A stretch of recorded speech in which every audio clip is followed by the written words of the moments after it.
अस्सलामुअलैकुम respected students, welcome to brief explanation.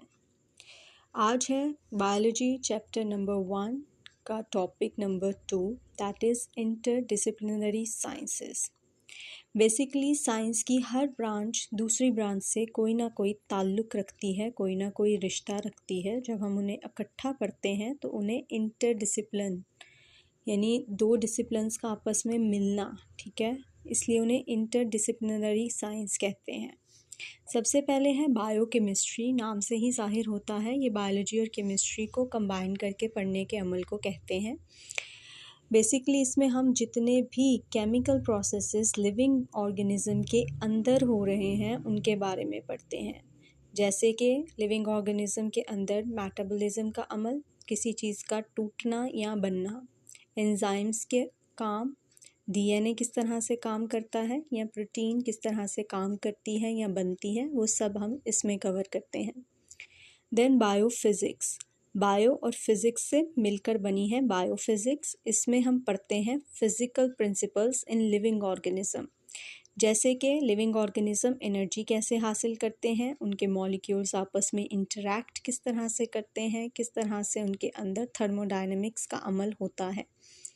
या फिर आप दूसरी एग्जांपल ले सकते हैं कि इंसान की बॉडी किस तरह से हरकत करती है। फ़िज़िक्स में हम बहुत सारी मशीन्स के बारे में पढ़ते हैं। बुक में रेफरेंस दिया गया है लिवर का, कि लिवर जिस तरह से मूव करता है, ह्यूमन के लिम्स भी उसी तरह से मूव करते हैं। That comes into physics.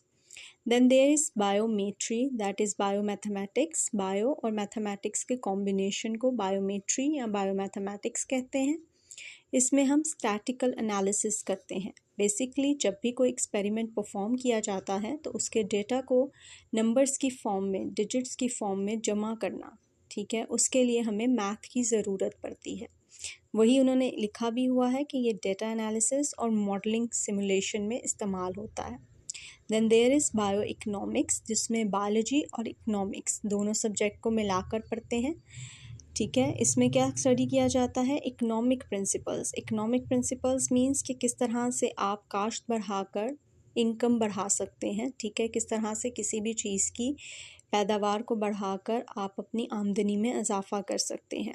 जिससे क्या होता है, इन्वायरमेंट में रिसोर्सेज अच्छी तरह से मैनेज भी किए जा सकते हैं, उनको कंजर्व यानी महफूज भी रखा जा सकता है और मुतवाज़न इस्तेमाल भी किया जा सकता है।